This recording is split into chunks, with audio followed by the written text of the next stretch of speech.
Hello there and welcome to AM Prime on WESN Content Capital.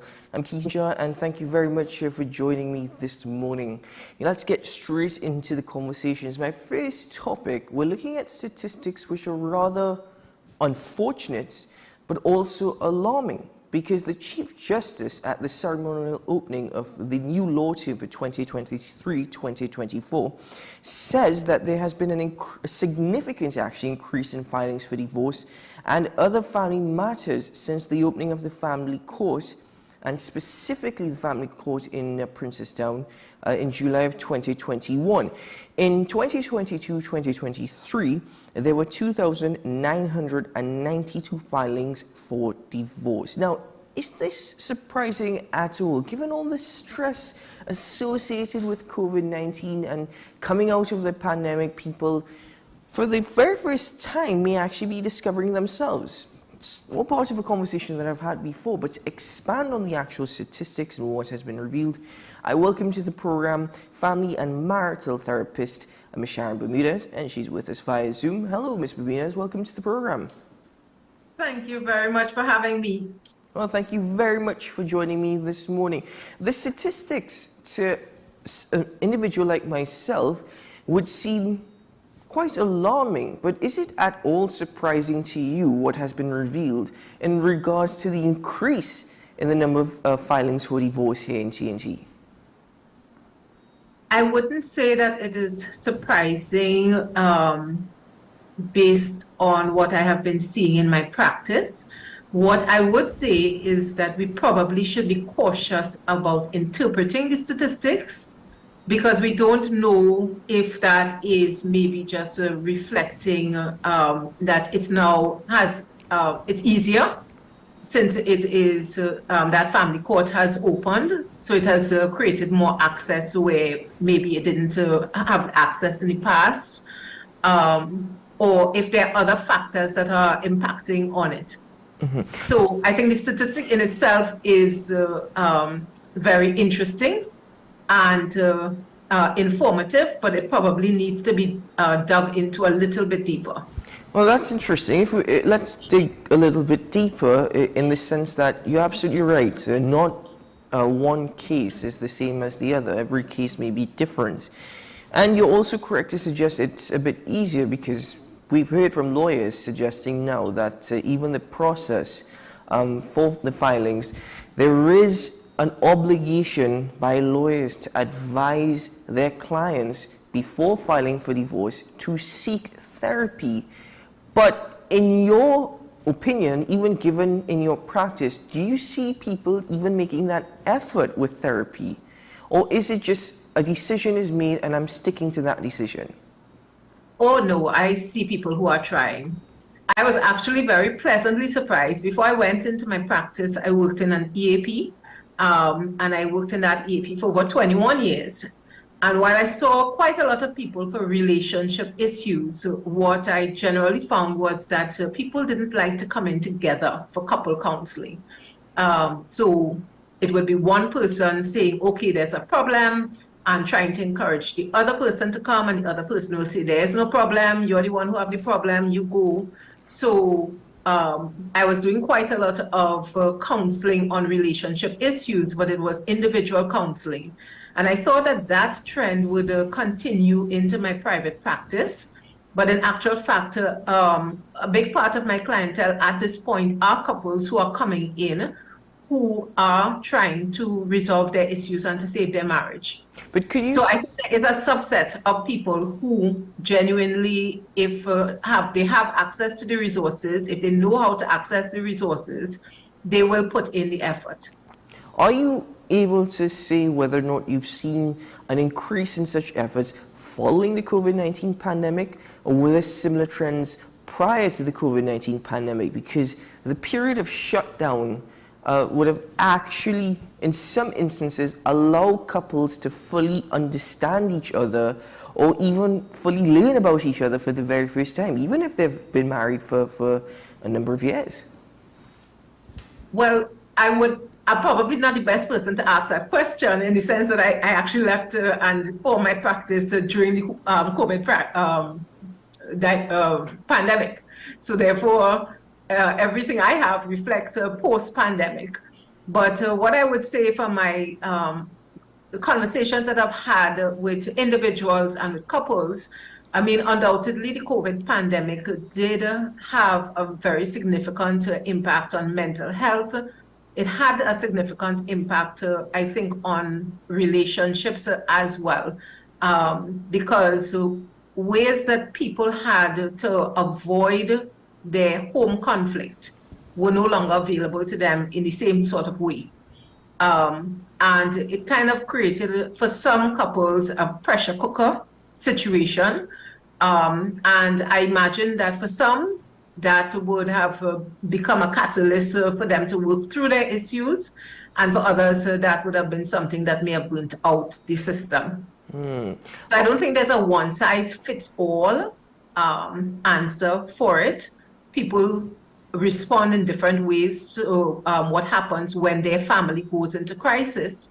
But there are people out there who their relationship is important to them, and they want help, they want to have a change effected, and there's a willingness to do the work.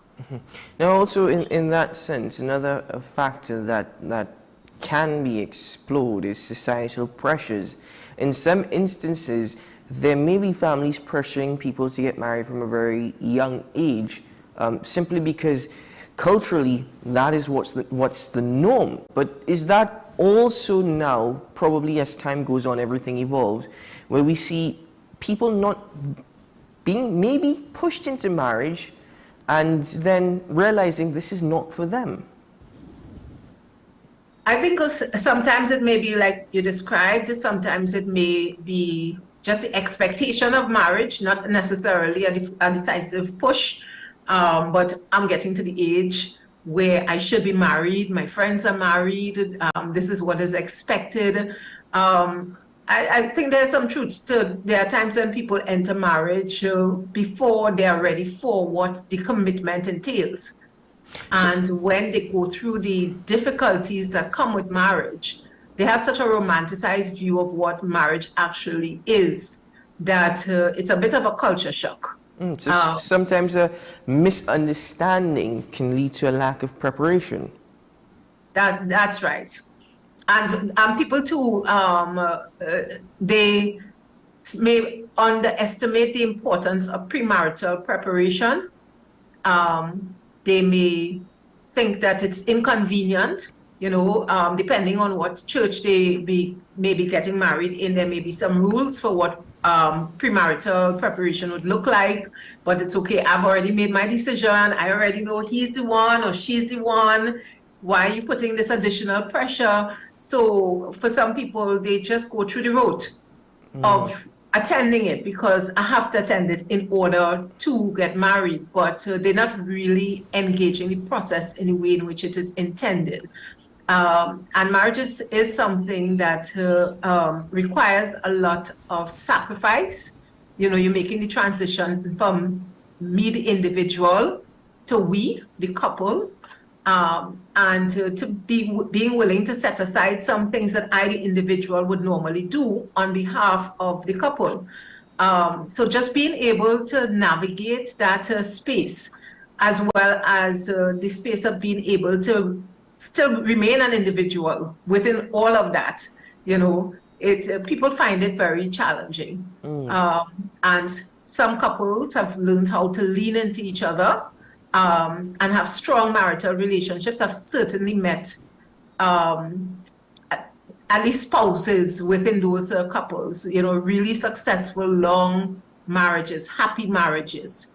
And then there are other people who they do not lean into each other. They kind of lean away from each other. They may lean into the advice of friends. They may lean into what the culture says, the expectations, etc., and that may cause some cracks within the relationship. Well, that's actually good to hear. It's refreshing to hear that there are spouses indeed and couples who are making the effort, who are pushing.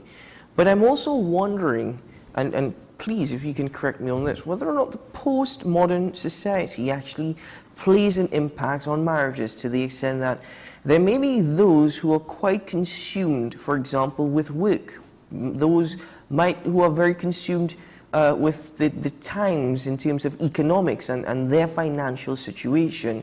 All the stresses associated living in a postmodern society that at times there simply isn't, they themselves don't make the time to be available to discuss the issues with their spouse or their significant other, and that in itself is contributing to what we're seeing taking place in TNT. I absolutely agree with that, and I would add that inside of that there's some little bit for like a post-COVID world, you know, in that movement to work from home.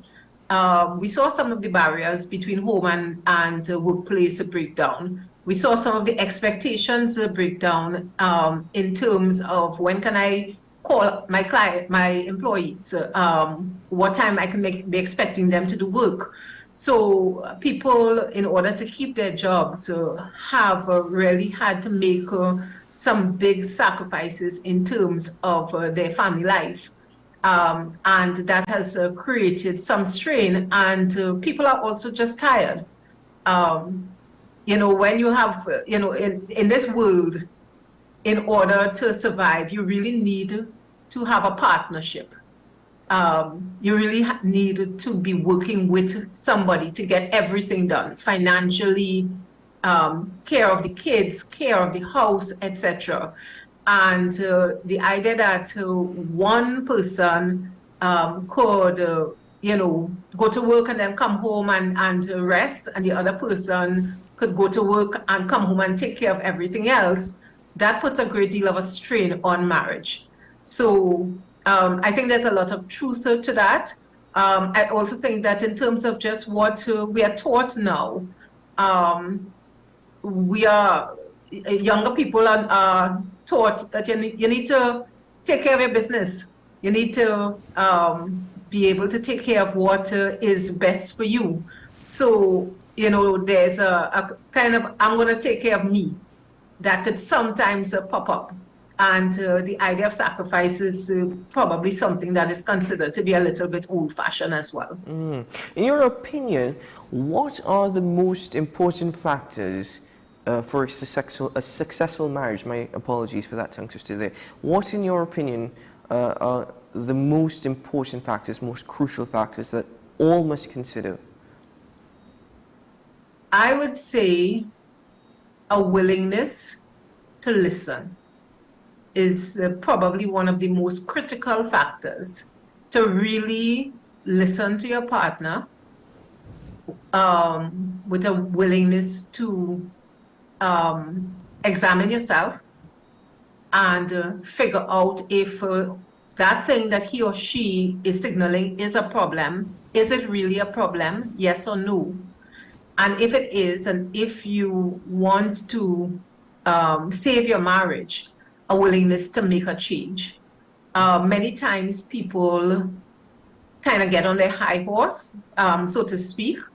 They don't really listen to what the other person has to say. They have their opinion with regard to what is taking place, and they see the other person as the problem, and therefore they see the solution as coming from the other person. And if it's one thing that marital therapy teaches you, is that there is no person who is 100% perpetrator and another person who is 100% a victim. We both do things that help our marriage, and we both do things that break our marriage. So there has to be a willingness to listen and figure out, what am I doing to help and continue doing that, and what am I doing to break, and a decision to stop doing things that are going to harm the marriage. Other than that, I would say a very healthy dose of forgiveness. Marriage is very far from perfect, and you can be working very hard at it, and you could be the most wonderful person, but you will do things that are harming, and things are going to be done to you that are harming. So there has got to be that willingness to forgive. There has got to be a sacrificial form of love, a love that has love of self there, but also focuses on love of other. and tries to find that balance between love of self and love of other. Certainly. Well, Ms. Bermudez, thank you so very much for joining me this morning, and I really appreciate your time, and I could very much appreciate the last bit of advice that you shared with all those viewing this morning. So thank you so much for your time and for all that you do actually in helping couples actually reach that point of empathy, and I suppose self-realization helps a lot as well in terms of the therapeutic side of resolving things. So thank you very much for your time this morning. Thank you very much for having me. It's a pleasure. Have a good day. Ms. Sharon Bermudez joining me on AM Prime this morning. So even though the statistics are alarming, as she said, we must be very cautious when we're analyzing it. There's so many factors to consider. But even a simple dose of empathy goes a very long way in any relationship. Maybe that's what we need to start practicing, ladies and gentlemen. Anyway, let's take a break on the program, and when we return, I welcome my second guest. This morning we're speaking about networking. But what is networking? We have an idea in our head, but do we know how to actually go about networking? Is there a way to go about networking? What are the factors to consider? Well, we'll be right back after this.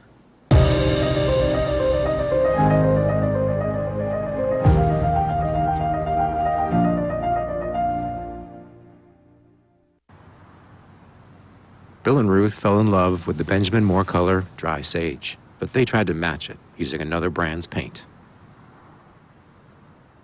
I mean, it's close enough. Almost identical, really.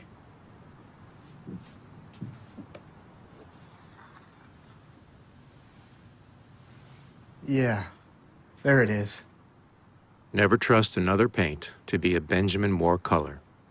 Let the home store turn your house into a home you love. Get everything you need to give your home that special look and feel. We offer household items, lawn and garden, paint center, hardware, plumbing, lighting and electrical, toys and storage solutions. 5 convenient locations: 6th Avenue Barataria, The Falls at Westmall, Pennywise Plaza Shoguanas, C3 Center Branch and C3 San Fernando. Check out our Facebook page for more information and come visit us today. The Home Store. Turn your house into a home you love. You gave us the inspiration to be first. We gave you the solutions that put you first. You walked with us side by side, and we continued to serve you with pride. First Citizens celebrates with you 30 years of achieving dreams, shaping success stories, and painting brighter futures together. And together, we'll accomplish so much more. First Citizens, together, 30 and beyond. From Maracas Bay to Arapita Avenue and Piaco, Richard's Bake and Shark brings the world's most popular fish sandwich closer to you. Open daily at all our locations. Take some time for yourself or spend some time with the family at Sandy Point Village Hotel. Enjoy our various studio and suite apartments, self-contained with their own kitchenettes and Wi-Fi. We also have our famous 100-foot swimming pool and our beachfront restaurant, The Steak and Lobster Grill. And our location in Crown Point puts us near the center of activity from the nylon pool to the local nightlife. Call us and make your reservations at 639-8533, 389-2378 or email us at sandypointvillagehotel@gmail.com. The newest book is here, Closer to the Church, the debut novel by author and former mayor Louis Lee Singh. Available at all the Home Store branches, Barataria, West Mall, Shoguanas and C3 San Fernando. Paper-based bookshop 10 Nook Avenue St. Anne's, WESN 30A Gattaca Street Woodbrook, Metropolitan Bookshop Ariapita Avenue Woodbrook, and all RIK bookstores nationwide. Available online as paperback on Amazon.com and Kindle for e-readers. For more info, call 628-5835 or 389-6504. Also available from author Louis Lee Singh, I Used to Live in Heaven, Letters to My Granddaughters, and Local Government in Trinidad, Conspiracy Against the People. Alan's Funeral Home, Tunapuna. Relax. We know the loss of a loved one can be challenging, but we've got your back for all your funeral needs, from documents to the service and or burial. Let Alan's Funeral Home take care of you and your loved ones. We are located on the Eastern Main Road in Tunapuna. Call us today at 663-1829 or visit allansfuneralhome.com. Alan's Funeral Home. Let us take care of business.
Welcome back to the program, ladies and gentlemen, and thank you for making the time to be with us this morning as I get into my next topic. That's the art of networking. Now, we've heard that term networking before, but exactly what it means. I read an article recently authored by Ms. Lara Quentrell-Thomas, and one thing that I learned, one thing I realized is that there's such a shallow understanding of what it is, that this conversation is very important. So I welcome to the program the good lady, she's alongside me. Hello.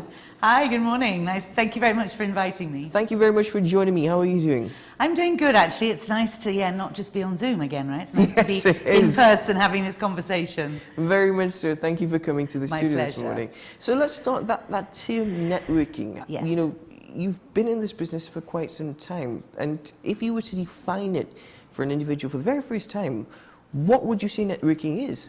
Well, the opposite of networking is not working. So anybody who is obviously an entrepreneur, whether starting or expanding or building their own business, any professional who is trying to move up the ladder and broaden the opportunities that they have exposure to needs to be networking. One of the things that I have learned in my journey as an entrepreneur and building my business and my brand is that Trinidad has phenomenal opportunities for networking, whether it's social events, corporate events, carnival events. So there's multiple opportunities in your sort of week to actually connect with and communicate with people who can be part of the journey. The thing that people don't do, I think, very effectively, and this is why we wrote the article, is plan that networking. So it is not enough to just show up at an event, whether it's a AGM of your credit union, whether it's a Christmas cocktail party, the launch of a book, it can be anything. You actually have to have a plan for when you get there, what you're going to do, how are you going to present yourself, who do you want to meet. So I remember when I first started Regency Recruitment, my firm 27 years ago now, up at UWI every Wednesday morning they had a session on all sorts of different topics at the Sir Arthur Lewis faculty. And it would be on anything from the Constitution to pig farming, didn't matter. And I would on a regular basis go up there. And even if the topic was nothing to do with recruitment or my business. And at the end of each session, and I tell this story a lot, at the end of each session I would either stand up, introduce myself and ask a question, if it was something that I was interested in, or stand up, introduce myself and thank the panelists for a great discussion. And the whole point wasn't what they were talking about, it was that I needed people to know I was in the room. I needed people to know I was there, and every single time, without fail, somebody would come up to me and say, oh, you're Lara from Regency. And of course, everybody in Trinidad knows somebody who needs a job, right? So, my cousin's boyfriend's gardener's girlfriend needs a job. Can I get your number? And that's how you build your network. But people have to know you're in the room. You know, so there's a number of strategies to be an effective networker that you need to employ to get the most out of that investment that you've made in time and so on. What are some of those strategies? Because I like how you said you've got to prepare yourself for networking. So what are some of those strategies? So one of the things is, you know, they talk a lot in salesmanship and building your brand about having an elevator pitch. And I believe that you should have a sort of a light version, a diet version of that, if you like, where you can comfortably introduce yourself to somebody new, talk a little bit about who you are, why you're there. It's not, networking is not about getting business. It's not about selling your product or service. It's about building relationships, building connections, so that your network of people who can make things happen for you, open doors for you, build your brand in that way. It's not about, hey, this is my product, will you buy from me? So the first thing is to have a really good elevator pitch, a shorter version of that. The second thing is to do your research around who's going to be at the event and who you want to meet. And I always say to new networkers, to young professionals, just try and meet one new person. You don't have to meet the whole room. You don't have to meet the whole board of the business chamber or the, you know, whatever it is. Try and meet one new person and connect, exchange information. And then one of the things I used to do a lot was actually, after the networking experience, send a note of thanks. And we actually did handwritten cards at Regency. We still do to a certain extent. But in talking to that person, so let's say you and I have met for the first time, and I discover that you are interested in a particular type of literature, I may go online and send you a link and say, hey, this book's just come out. I think you'd really enjoy it, because it's, you know, your genre. I remember meeting a lady who was really very passionate about German Shepherds. And I'm an animal lover as well, and we talked a lot about animals. And for months after that, if I saw anything about German Shepherds online, I'd send her the link. And she never bought anything from me. She never purchased a service. But she was one of my biggest disciples, if you like, out there. She'd tell people, go to Regency. She'd recommend Regency to people. So it's not just about getting business. It's about, you know, building that network. So the second thing is just try and meet one new person and then build on that. Yes. You know, can I take you for a coffee? One of the things I did early on was not try and sell, but ask people, if you were in my shoes, what would you do? If you were setting up a business, what would you do? What advice would you give me? Because people like to give advice, you know, asking more experienced professionals and so on. So ask for advice rather than trying to sell. And that way people then have a sort of a vested interest in your success. So I just want to interject for a moment, because what I'm hearing from you is that you should have a targeted approach. You need to set goals. Yeah. And there's another major point, of which you've raised in the article as well, and that is you have to demonstrate your readiness and interest. Yeah. But there are those out there who do not necessarily have the confidence to do so. So what is your advice to them?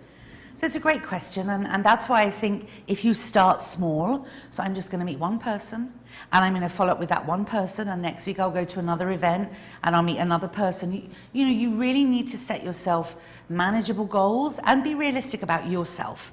You know, I'm a fairly confident person, not everybody is, but this confidence has been acquired over 30 plus years of work experience. You know, I mean, I think I was quite precocious probably as a child, but my point is that you build over time your confidence as a networker. Remember, trying to sell something is hard. Going up to a complete stranger and saying, hey, will you buy my, you know, my body lotion or my vehicles that I'm selling, whatever, that's hard. But going up to somebody and say, hey, would you give me some advice? I'm running a business and thinking about expanding in the Caribbean. What advice you've done it? That's so much easier. And then following up, make sure you always say thank you. You always send a note, share information. If you're having an event yourself, make sure and invite them. Maybe they could become a mentor. Maybe they can be somebody who is an investor in your business down the line. So I think it's important to just look at it not as a sales opportunity, but as a way to learn about your industry, for example. What are the trends? Where are there opportunities in my sector that I could be taking advantage of? But always build on that relationship, not in an aggressive way, sending a note, sending a Christmas card, whatever it is, just letting you know I'm here, I'm in touch. If you ever need anything, you can call on me. Is there, in regards to, for example, you've actually volunteered at many organizations. Yes. No, you really have, and it's incredible the work that you've done, and thank you for that. Thank you. And thank you for what you're doing now. But in that sense as well, would you advise people to get more involved in organizations? Because I know what you said, it starts from just one conversation and it expands. But in order for them to have a better understanding about their industry, the people within their industry, and even beyond that, is there a need to get more involved in organizations, more active? Yeah, that's a great question. And so in the article, and I say this all the time, I recommend people join 3 networks at a minimum. The first is your own professional networks. If you're an accountant, an architect, an engineer, a baker, you know, an entrepreneur, there's associations for everything here in Trinidad and Tobago. And if it doesn't exist, you start it. So there was not an organization for recruitment service providers. So myself and 2 other business owners, we started it a few years ago, just coming out of before the pandemic. So the Trinidad and Tobago Organization of Recruitment Service Providers was born, and all of the recruiters in the island, most of them are now members. Just because it doesn't exist, doesn't mean you can't make it happen, right? So join your professional association, that way you're up to date on what the trends are happening, where there are opportunities, maybe contracts, opportunities to bid for work and so on. The second one I recommend is a business organization, like a chamber of commerce, a professional association, where you're meeting people outside of your own discipline, but in the business community or the sector that you're in, energy chamber, TTCIC, AmCham, or something like that. And then thirdly, and to your point, NGOs, CBOs, FBOs. There are 3,000 odd NGOs in this country. There is an NGO for everything that you could possibly want, whether you like children, animals, the elderly, the differently abled, the environment. Get involved. And one of the things I've learned through my voluntary work is that it really pushes you to use skills that you didn't know you had. You learn new skills. It pushes you into places where, you know, you're trying to do things that you're not part of necessarily your comfort zone. And it really does give you those opportunities to grow your skill base and to network with people in different sectors. And as a happy byproduct of that, get business. One of my biggest ever client accounts came through my Rotary Club connections. And it was purely doing work together on a project, talking to a Rotarian who I didn't really know, having a conversation. He saw me at work. He saw that, you know, I was a decent human being. And as a result of that, we got work that lasted beyond 10 years from his company. So it does lead to work, but the purpose is not the work, right? The work, the success, the money, all of those things come as a byproduct of your networking.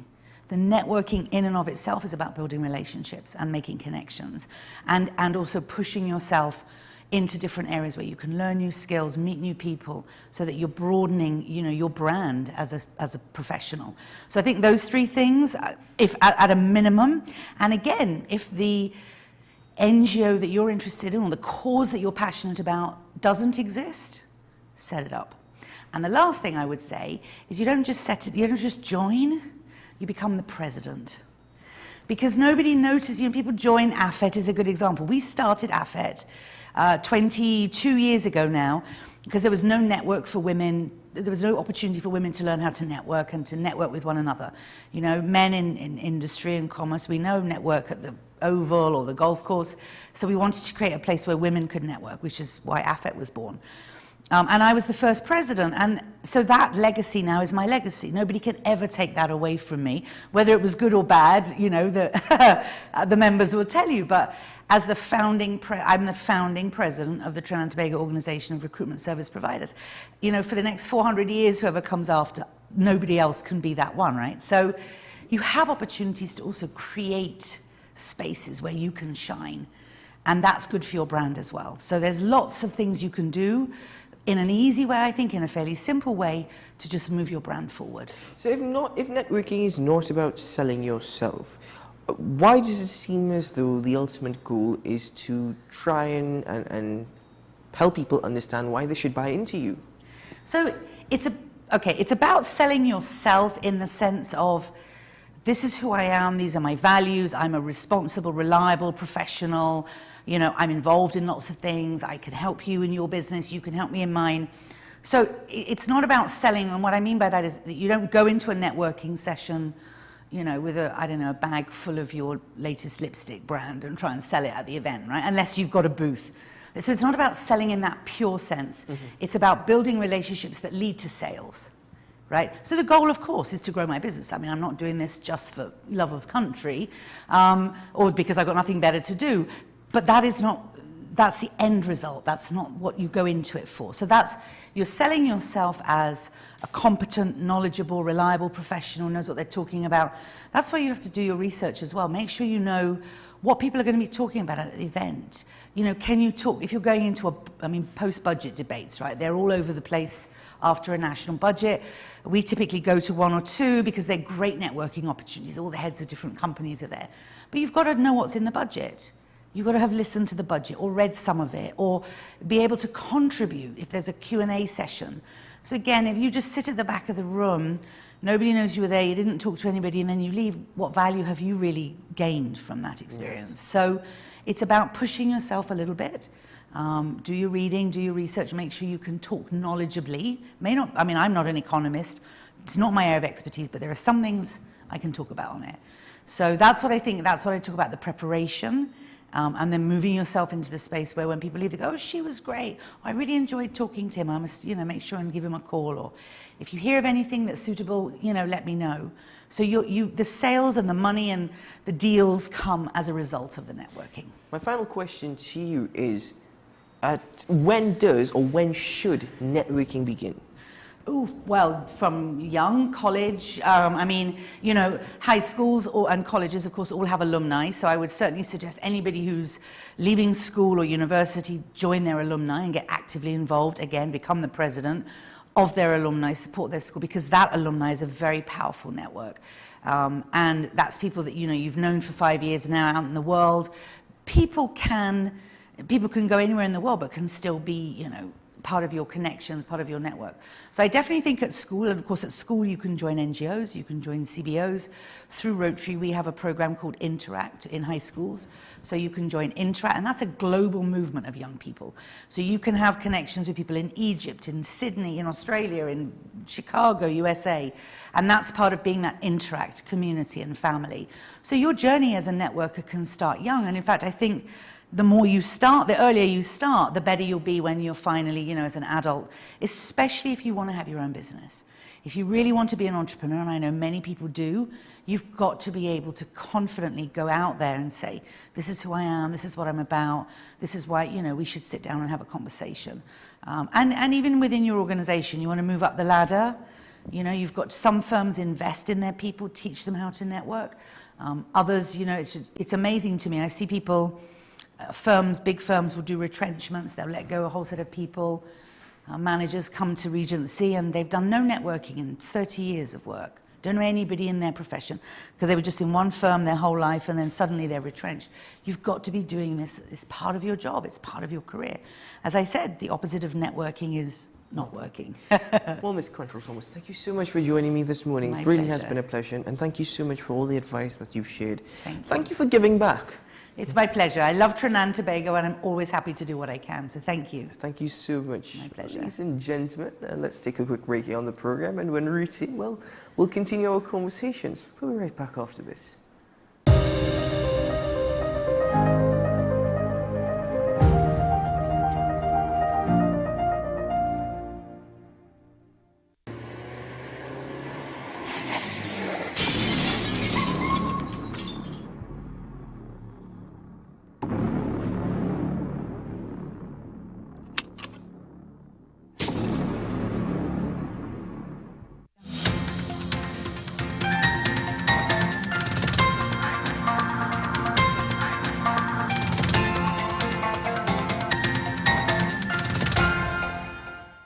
Here is your WESN News on the Hour. I am Sarah Ali. Thanks for joining us. Here are the headlines. Sanatan Dharma Mahasabha and MP denounce act of desecration at Ramlila celebration grounds. Opposition MP advocates for enhanced safety measures at signage on Solomon Hochoy Highway extension. And internationally, off-duty pilot in Alaska charged with 83 counts of attempted murder. Now for the details. The recent act of desecration at the Ramlila celebration grounds on Taruba Road in Marabella has drawn condemnation from both the Sanatan Dharma Mahasabha and the Member of Parliament for Pointe-a-Pierre, David Lee. In an official statement, the SDMS expressed deep distress and strong disapproval of such incidents, which undermine the sanctity of religious and cultural practices. The STMS emphasized the scared nature of the Ram Leela Hinduism, symbolizing the victory of good over evil, and called for the event to be respected accordingly. The statement from the STMS read, "We are deeply saddened by the act of burning the effigy of Ravana, which is an integral part of the culmination of our Ram Leela celebrations. We express our solidarity with Tiruba Ram Leela and Pagwa Committee, and we offer our support to the affected community during this trying time." In response to this distressing incident, the STMS has urged the Trinidad and Tobago Police Service to consider bolstering security measures and increasing police presence at places of worship and religious festivals. This includes the ongoing Ram Leela celebrations and the upcoming Diwali festivities, with the aim of ensuring the safety and sanctity of these significant cultural and religious events. During a press conference held in Port of Spain on Sunday morning, Member of Parliament Dr. Rudal Munilal praised the quality of work carried out on the Solomon Huchoy Highway extension to Point Fortin, while highlighting the need for improved signage and safety measures. Dr. Munilal emphasized the significance of the project, underscoring that it was initiated under the People's Partnership Government and remains a source of pride for the United National Congress. However, he voiced concerns about the current state of the highway, describing it as a highway with 4 missing pieces. That is the partnership design and plan. What they have done is open a highway with 4 missing pieces. There are 4 pieces of the highway missing. I want to tell you, go and drive now from Port of Spain to Debe. When you reach Debe, you can't go to Point Fortin. You will end up in something called the Gucharan River. Getaways are one of those things. To find your way, worm your way around something called the M2 Ring Road or something like that, through Woodland, through La Romaine, and find yourself out on the Mosquito Crack. Internationally, an off-duty pilot in Alaska has been charged with 83 counts of attempted murder after he allegedly tried to crash a passenger jet during a flight on Sunday night. The suspect was sitting in the cockpit of an Alaska airline flight behind the captain and the first officer, according to an airline statement. A police booking document named the suspect as Joseph David Emerson, 44. The flight was on its way from Everett, Washington to San Francisco, California, with 80 passengers aboard. It was diverted to Portland, Oregon, and the suspect was subdued without incident, officials said. Well, that's news to the hour on WESN. I am Sira Ali. Thanks for watching.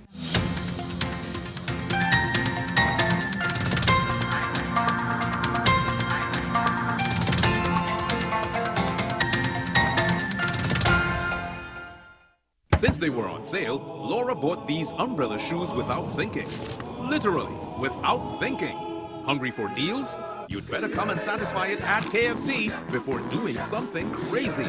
Wow Bucket. 7 pieces of chicken and 4 regular sides for $115. A finger-licking good deal. Take some time for yourself or spend some time with the family at Sandy Point Village Hotel. Enjoy our various studio and suite apartments, self-contained with their own kitchenettes and Wi-Fi. We also have our famous 100-foot swimming pool and our beachfront restaurant, the Steak and Lobster Grill. And our location in Crown Point puts us near the center of activity from the nylon pool to the local nightlife.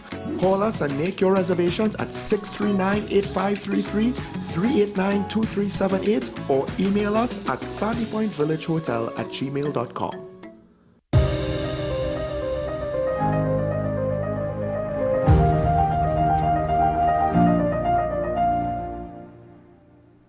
Welcome back to the program, ladies and gentlemen, and again, thank you very much for joining me this morning. Basil Carlos B.C. Perez passed away on Saturday after a long battle with cancer of the esophagus. He was 65 years of age. B.C. actually began his career as a lawyer, but later opted for journalism, working at the Newsday, the Express, and the Guardian. His popular columns, and Thank God It's Friday, and Trini or Bagel to the Bone, well, certainly everyone knows about that, and I can tell you, it's one that I always looked forward to reading whenever I had the opportunity to have it in my hand. This morning, We're speaking about the legacy and the life of B.C. Perez, and I'm joined by Miss Debbie Jacob, columnist and author, and she's with us via Zoom. Hello, Miss Jacob. Welcome to the program. Hi, good morning. Good morning. Thank you very much for joining me. In your own words, how would you describe B.C. Perez? What would be his legacy? Well, there's a couple of things. One is that he reminded us that humor is our biggest weapon, our biggest defense mechanism. Humor is the essence of us. And we tend to forget that, I find, especially in journalism. We think that journalism should be very, very serious. And he showed us that you can present very serious messages with the humor that has always defined us. The other thing is that he celebrated what is ordinary in all of us. His interviews that he did with Trinbago to the Bone, they were people who might have done extraordinary things, but they came off as ordinary people. And that is what is so special. You could read those and just enjoy them, or you could see the depth of those interviews. They were brilliant interviews. Do you think that his approach to journalism, as you said, incorporating humor into everyday issues and even exploring the ordinary in us, was him just reminding us that through it all, it's still very sweet. Everything that we live, how we live, it's still sweet, and we've just got to remember that. Yes, I think so. I think that, he didn't want us to lose sight of what is very basic in us. And I think that, when he interviewed somebody who, he could interview an ordinary person who did something extraordinary, or he could interview somebody extraordinary and show us the ordinary side of them. And I think that for him, that he was so much in touch with what is basic in all of us. We've talked a lot about this last week about how brave he was in the battle that he fought against cancer. But BC was always a very brave person. He was very conflicted when he came into journalism. I don't know why people aren't mentioning it, but when he came into journalism, he came in through the Express. Mm-hmm. And we were at the Express together. And I remember one day I walked outside and he was, standing on one leg and leaning the other leg against the wall and smoking a cigarette. And he looked like he was really thinking about something. And I told him how much I appreciated his work. This is when he would have just started. And I always gravitated toward light stories or positive stories because I felt the newspaper needed those balances. And he was a comrade in that.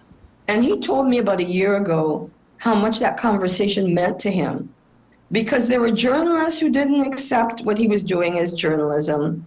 And he was, or he could have been, a victim of this society, which really tells us there are four careers that everyone should follow.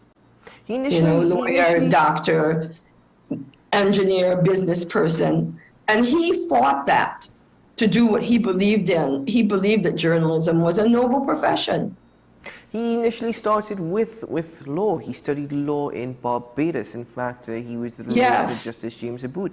And he found his way into journalism. But you're mentioning something that he struggled with that, I suppose, transition. But then did BC ever say why it is he found a home in journalism and why he chose to shift to journalism? I don't recall him ever talking about it, except that that's what he wanted to do. And there was pushback from, from everyone. It wasn't an easy trend. He wasn't doing what any of us were doing. And it wasn't accepted by everyone. And, he stuck to his guns. And the contributions that he's made, if you go back and look at some of those Trinity to the Bone, I was very fortunate in being one of his people that he interviewed. He had named me the Person of the Year in 2020. So I've experienced one of his interviews, and it's an interview like I've never had. It's the only interview I've ever had, which I really felt captured me as a person, not an aspect of me or what I was doing. The questions that he asked, he presented the questions to you. You had time to think about them. You saw them in writing, which a lot of journalists don't like to do. And, you know, the questions were about what you were doing, but they got to something behind that. Like, you know, everybody asked me how I ended up working in prison. And I can answer that, you know, the crime that touched me and those sorts of things. But he asked me a question about my background, like what I remember the most. And I had said, sitting on a knoll next to a lavender plant, looking down the road and wondering if I would ever see a stranger's car come up the street because it happened so rarely. And it was things like that, you know, after the interview, I realized, wow, you know, what I did in prison was never special or extraordinary. What I was known for the most is that I showed up and I stayed. Yeah. And I think that kind of background he touched on. So he basically, he saw not so, but he exposed the human side to journalism. He explored a lot more about that. But B.C. Perez as the journalist, would he be described or as the same as B.C. Perez as an individual? Or is it two separate entities? No. What you saw is what you got. And that is how B.C. was in person. He was a magnanimous person, a very supportive person of all of us. He always made us all feel very, very special. The work that we did, the people that we were. I mean, if you were a journalist, I think you counted BC as a friend. And he was always a simple person. He was a simple person that you felt behind those stories. I think what defines him the most for me is something that he said to me when he revealed quite early on that I had bought the house that he lived in as a child. And what he said was, I wonder if the hall looks as long to me as it did when I was a child riding my tricycle down the hall. And I never forgot that because I found that was the essence of BC. For him, it was all about perspective. What do things look like now? What do they look like in the past? What does it look like to me? What does it look like to the person I'm interviewing? It was all about perspective, and I just found that was a brilliant way to capture that. Capturing it in your mind is one thing. Being able to transcribe it is a completely different thing, and he did it so eloquently. But there was something else which was very much intriguing. In his journey through his illness, it didn't seem all doom and gloom. He even used humor to try and show that there was a sense of hope. And he spoke very openly about his illness as well, even referencing it in his most recent column on September 29th, where he mentioned that he lost 20 pounds in 24 days. Was this BC just being BC, or was it also a coping mechanism for him, a way of accepting that this is what was happening to him? I don't know if he ever accepted what was happening to him. I mean, he was going to fight to the bitter end. He believed that that he could beat this. I mean, I messaged him a few times. I didn't see him in his illness, but everybody I know who talked to him, felt that he kept his good spirits. He really believed. He lived what he believed, and that is that humor sustains us. Humor is our best weapon, and that's the way he lived. And I think that is quite amazing as well, because finding humor in the midst of pain, by no means is that something that's easy. But BC, at the end of the day, he felt as though he still had this responsibility in having his column every week for everybody to see. Yes, he did. Yes, he did. He was very, very committed to this country. I mean, there's no one who's more Trini to the bone than he was. And he offered us a glimpse of our better angels in very dark times. He really offered a glimpse of what we could be and what we could get back to. And like I said, humor is in journalism, as it is in Calypso, is the most difficult thing to write and carry off. Yeah. Humor is not easy.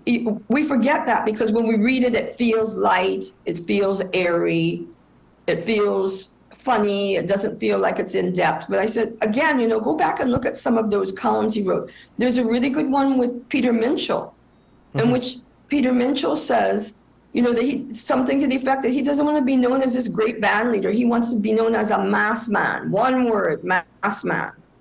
And Peter Minshall brings out what is ordinary in himself, someone that we revere so much in this culture. And that was by far BC's greatest gift.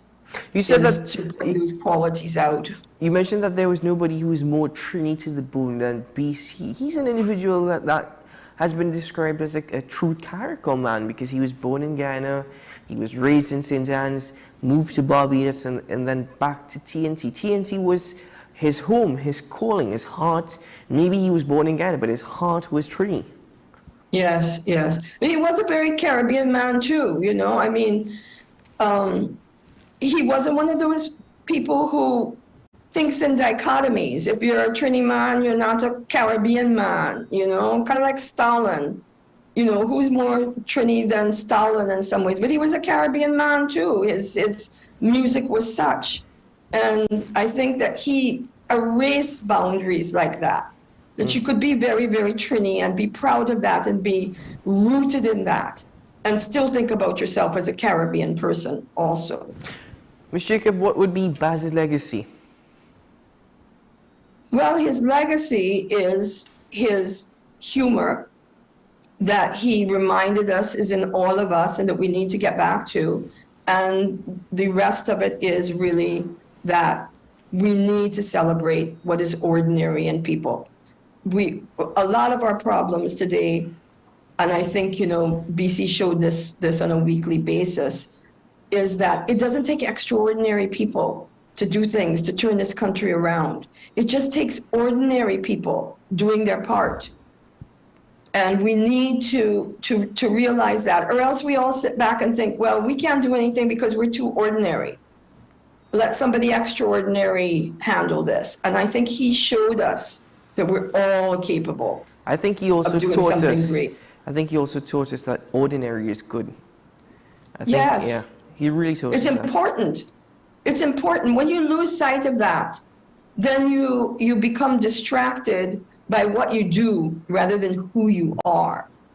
And what he presented in all his Trini to the bone is who somebody is. I mean, just simple question like, if there was only one food left on this earth that you had to eat every day for the rest of your life, what would it be? And I had said oatmeal because, I feel grounded, it's earthy. That seems like a frivolous question, but when you think about it, if somebody says filet mignon and somebody says grilled cheese sandwich, that says a lot about them. What kind of person they are, and these little questions that might seem insignificant on the surface that showed us so much in those interviews. Certainly. Well, Ms. Jacob, thank you very much for joining me this morning. I know it's not necessarily always easy to speak about the loss of a colleague and a friend, but certainly if it's one thing, they always say that you must celebrate and cherish memories. And with BC, that's what you can do. He taught us how to celebrate life, and he taught us to celebrate being ordinary. And as you said, Trini to the bone. So thank you very much, Ms. Jacob, for your time this morning. Thank you. Thank you for having me. All the very best. Ladies and gentlemen, BC Perez passed away at the age of 65 on Saturday. Really, a Caracol man, and certainly the Trini to the bone. Let's take a break on the program.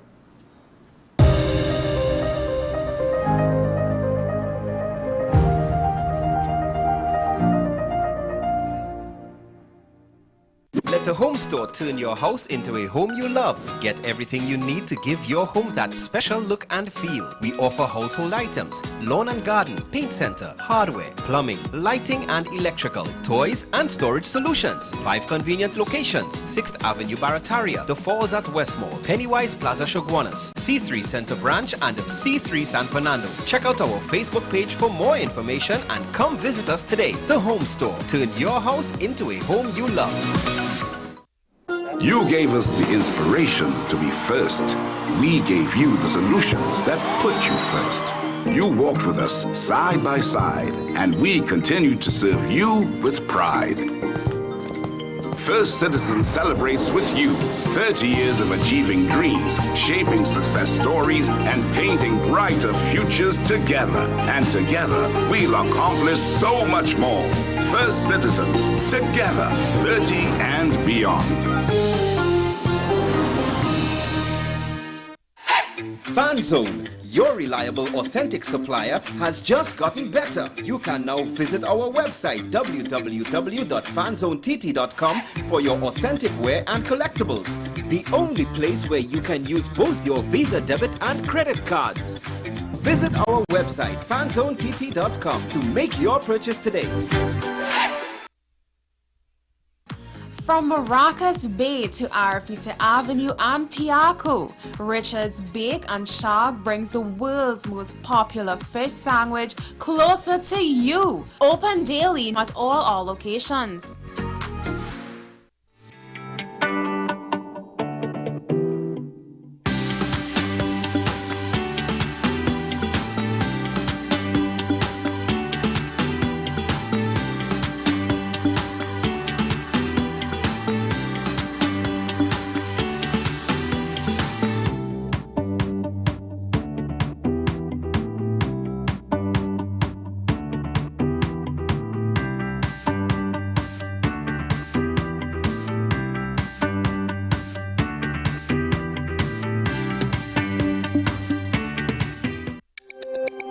Every word, every line, every paragraph depicts a real moment in someone's life.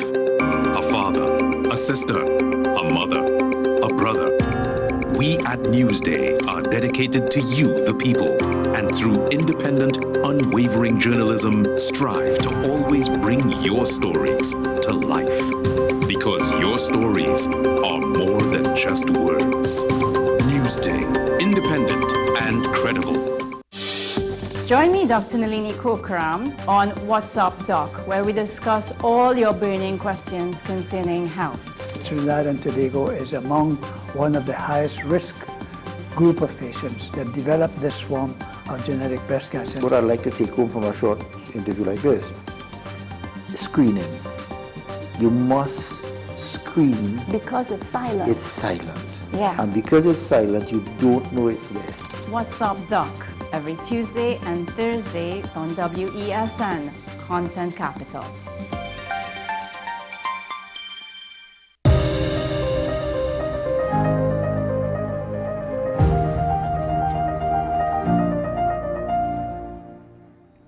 Welcome back to the program, ladies and gentlemen.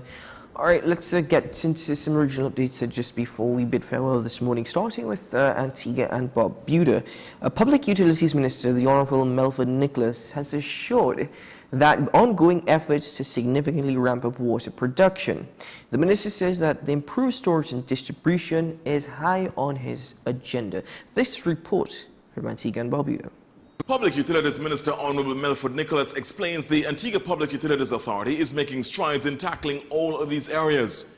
I spoke with the minister at the Fries Beach Reverse Osmosis Plant this week. In the area of increasing production, Minister Nicholas reaffirms the government's intention to engage a private supplier in augmenting the production of water.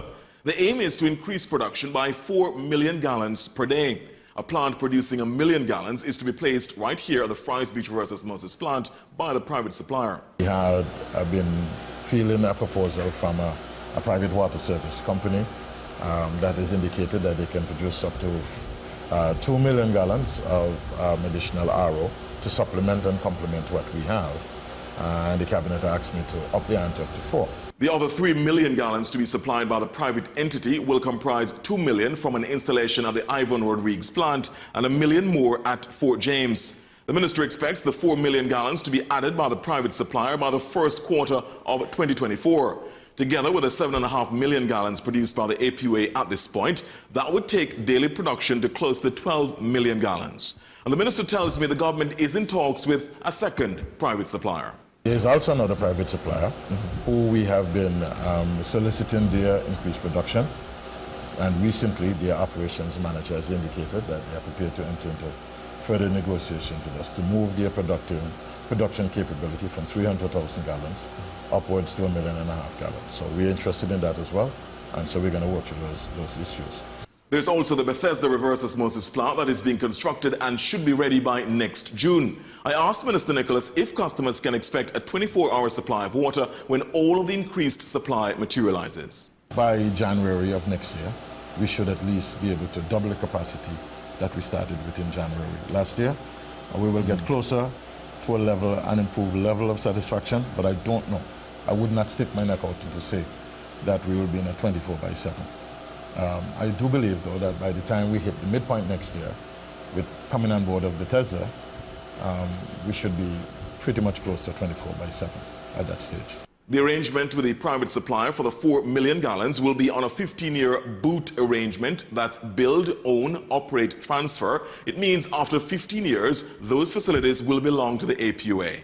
On the issue of storage, there is conspicuous progress here at the Fries Beach RO plant. This tank has a capacity for 350,000 gallons. Water from this tank is distributed to APUA customers via another storage facility at this point, but within 2 weeks, these pumps will be hooked up to this tank and get water farther and faster to customers. The pumps we have behind us, they are actually designed to pump about 1.5 million gallons per day, based on your production. Each pump pumps about 500,000 gallons. What this does for the area is that we should be able to reach the high elevations once we close the area in, meaning that from Jennings, there's a valve there that we can close, and it'll basically pressurize the district that we're pumping to and allow us to get to water at the high elevations. This is the present state of play regarding storage. There is capacity to store about 13 million gallons of water at this point, but that is below the recommended capacity, which should be at least 3 times daily production. Mr. Lewis wants to see storage capacity reach at least 30 million gallons, but that comes with a price tag of at least $25 million. I asked Minister Nicholas what is being done to improve storage. Part of the capital investment plan in the new year must involve a plan for expanding our storage and for repairing the existing storage tanks that we do have that are in a state of disrepair. The first target we have is to increase capacity in such a way that we can satisfy the daily demand and we can put away some in storage to give us that spinning reserve. One could certainly appreciate the breakdown in that report where you saw what the current capacity is, what expected capacity is in terms of what they're trying to reach, and the goals set for the next year. I mean, that's something that we can adopt here in TNT, even in regards to our reporting. Anyway, ladies and gentlemen, that's it for AM Prime this morning. Thank you very much for joining me, and thank you to all my guests. It certainly has been a pleasure. I'm Keaton Shaw, and this has been WESN Content Capsule. You can join me again for AM Prime tomorrow. But have a great day, a safe one and a productive one. And should all go well, AM Prime is live. Until tomorrow morning, I'm Keaton. Bye-bye.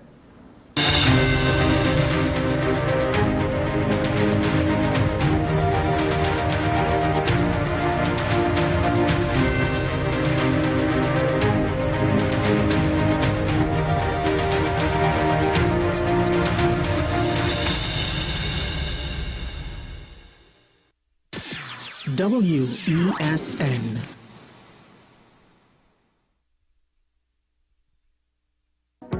I am Sule A. Joseph, and we are WESN, Content Capital.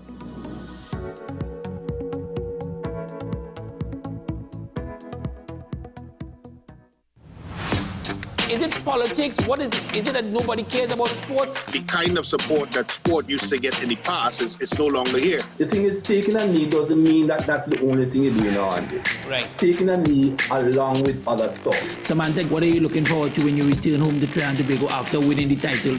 Thank you very much for speaking it into existence. Is it no pressure on Nicholas Ball? It makes me more motivated to work hard and to go out there and rep the right and black. Why are we sending a team to the Winter Olympics? There are a number of Trinbagonians who are in the diaspora and have grown up in winter sport. It's an opportunity that the Trinidad and Tobago Olympic Committee will not close the door on. I also believe in the players that we have. Once you can motivate the players, you can get the best out of them.